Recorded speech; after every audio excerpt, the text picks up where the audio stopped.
Herkese merhabalar, ben Tuğba. Kanalıma hoş geldiniz. Bu videoda tadına ve görseline bayılacağınız patlıcan kebabı tarifi vereceğim.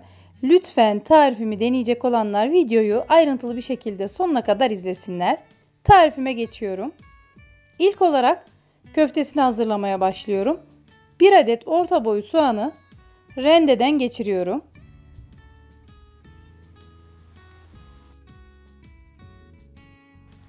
Soğanı rendeledim.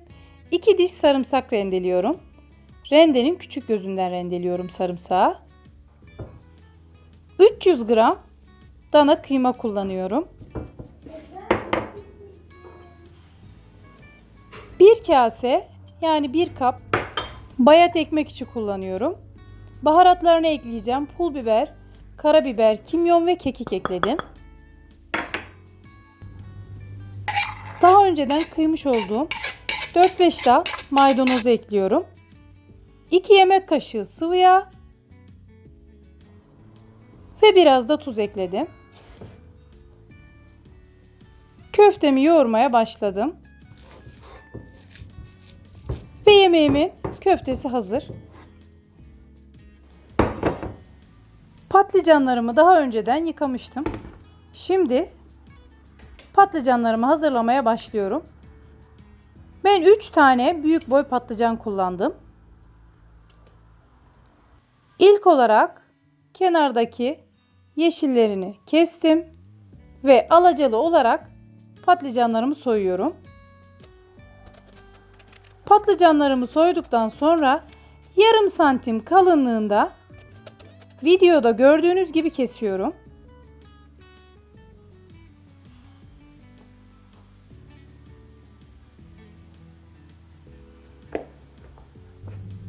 Bütün patlıcanlarımı kestikten sonra patlıcanın acısı çıkması için tuzlu suyun içerisinde bir 10 dakika bekleteceğim. Tuzunu da ekliyorum. Ve suyun içinde yaklaşık 10 dakika beklediler. Şimdi patlıcan kebabını yapmadan önce bu kesmiş olduğum yaprakların üzerinden merdane ile patlıcanı iyice eziyorum. Bunun amacı hem patlıcanın daha kolay pişmesi hem de şekilde gösterdiğim gibi güzel bir şekilde kıvrılması için. Eğer patlıcanları bu şekilde yapmazsanız iyi bir şekilde kıvıramazsınız. Patlıcanın uçları kırılır. Ve kebabımı hazırlamaya başlıyorum. Elime almış olduğum köftemi patlıcanımın içine doladım ve açılmaması için kürdanla sabitledim. Çok basit ama hem görüntü olarak hem lezzet olarak harika. İsteyenler şunu da belirteyim. Patlıcanları birazcık kızartabilirler.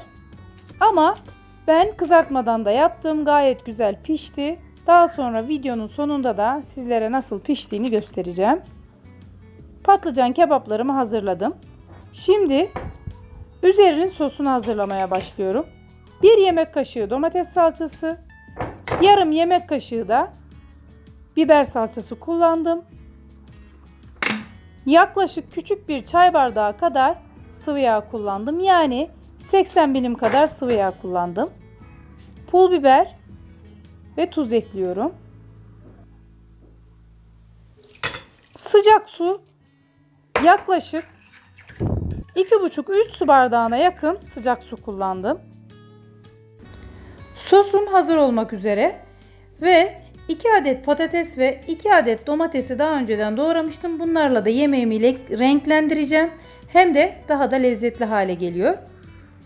Bir de şunu belirtmek istiyorum. Ben bu yemeğe ahtapot patlıcan kebabı yemeği tarifi verdim.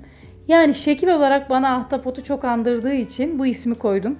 Sizler de bu ismi beğeniyorsanız eğer yorum bölümüne yorum atarsanız sevinirim. Ayrıca sizin fikirlerinizi de bekliyorum. Ve sosunu yemeğimin her yerine gelecek şekilde döküyorum. Ufak bir hatırlatma, lütfen kanalımıza abone değilseniz abone olmayı unutmayın. Şimdi Yemeğimi fırına göndermeden önce üzerini ilk önce yağlı kağıtla, daha sonra da alüminyum folyo ile kaplayıp 200 derece ayarlamış olduğum fırında üstü kapalı bir şekilde ilk önce 45 dakika, arada yemeği bu şekilde kontrol edebilirsiniz ve daha sonra 45 dakikadan sonra üzerini açacağım. Bir 15 dakikada yemeğimi açık bir şekilde pişireceğim. Yemeğim servise hazır. Ben bu yemeğin şeklini Arap bir kullanıcı tarafından öğrendim ve kendimden de bir şeyler katarak sizlerle paylaşmak istedim. Umarım beğenmişsinizdir ve birazdan kesip sizlere içinin de nasıl piştiğini, patlıcanının nasıl piştiğini göstereceğim. Dediğim gibi genelde patlıcanı kızartırlar ama ben bu yemekte kızartmadım. İsteyenler çok hafif patlıcanı kızartabilirler.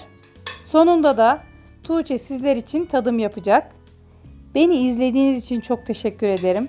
Sizlerle yeni videoda görüşmek ümidiyle. Hoşça kalın, afiyetle kalın. Her şey gönlünüzce olsun.